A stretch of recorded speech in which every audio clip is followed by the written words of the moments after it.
Hello la communauté, vous êtes bien sur la chaîne Team Smile 24. Moi c'est Thierry, je suis coach notamment sur tout ce qui concerne les blessures de l'enfance. J'en parle tout au long de ce mois au travers de la relation que j'ai eue avec mon père. Vous avez pu voir que j'ai commencé à parler justement de la peur de l'abandon. Et aujourd'hui on va aborder un nouveau sujet. Juste avant de continuer, sachez que j'ai mis un sondage en dessous de cette vidéo. Ce que je vous propose, c'est de me dire qu'est-ce que dans ce sondage, qu'est-ce qui peut le plus vous intéresser. Voilà, vous allez voir, j'ai pensé à la newsletter, j'ai pensé à des documents, notamment sur aussi un sujet que j'avais évoqué au mois de février, sur les héritages culturels. Et puis, j'ai aussi pensé à un live, soit YouTube ou Instagram.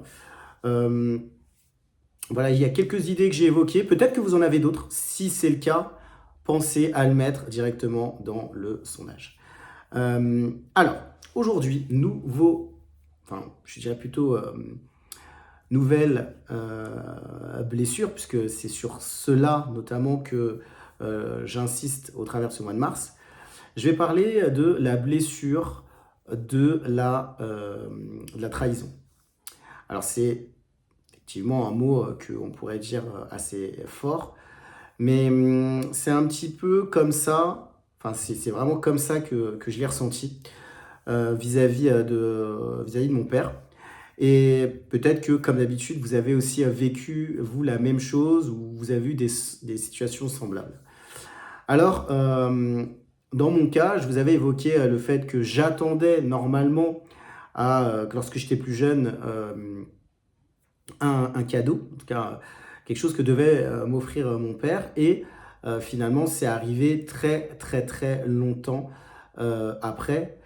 Et je me suis même demandé si, voilà, si mon père allait finalement m'offrir ce cadeau.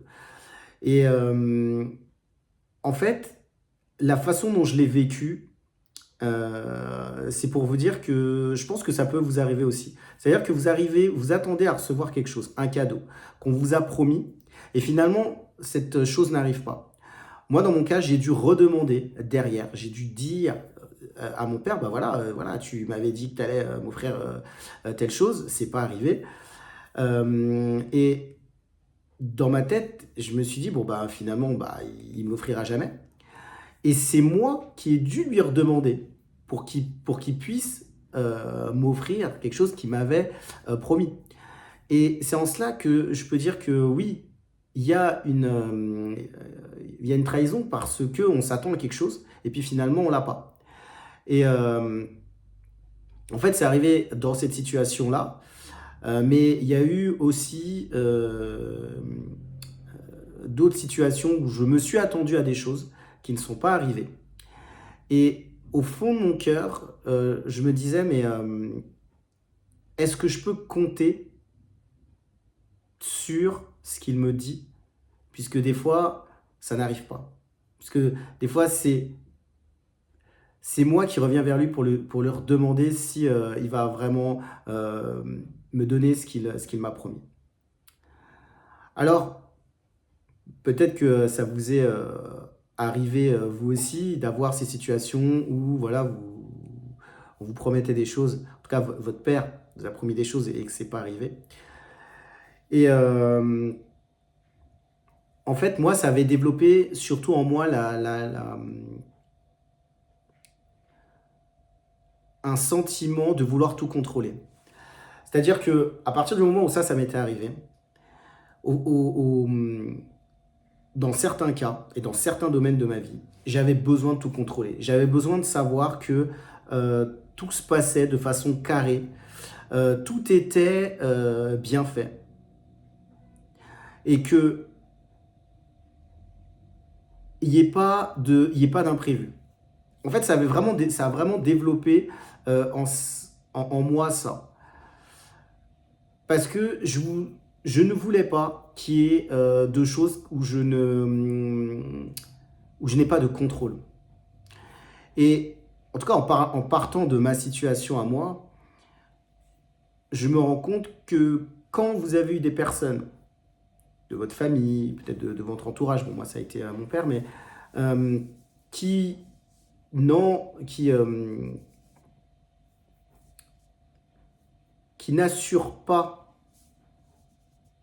enfin, qui ne mettent pas en place la promesse pour quelque chose, et ben en vous, ça va développer ce sentiment de vouloir tout cadrer. Tout cadrer, en tout cas moi, c'est ce qui m'est arrivé. Et la deuxième chose que je faisais aussi, c'était que je laissais rien au hasard. C'est-à-dire que j'anticipais tout. Je laissais aucune place à l'imprévu. Il fallait vraiment que j'ai tout cadré, tout soit bien fait pour que dans ma vie et dans ce que je fasse, j'ai vraiment peut-être même une longueur d'avance sur les choses.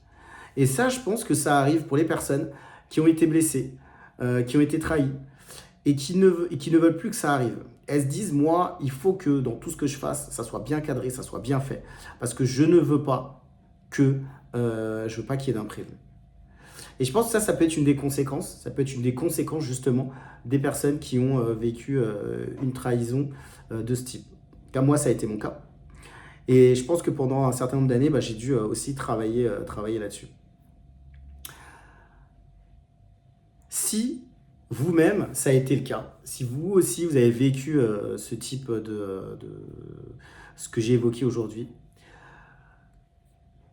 dans cette vidéo, je vous propose de mettre simplement comment vous avez réussi, comment vous avez fait pour vous en sortir. Moi, je vais évoquer dans les prochaines vidéos qui arrivent comment j'ai fait aussi pour avancer par rapport à cette situation. C'est tout pour aujourd'hui. On se dit à très vite pour une prochaine vidéo sur Team Smile 24.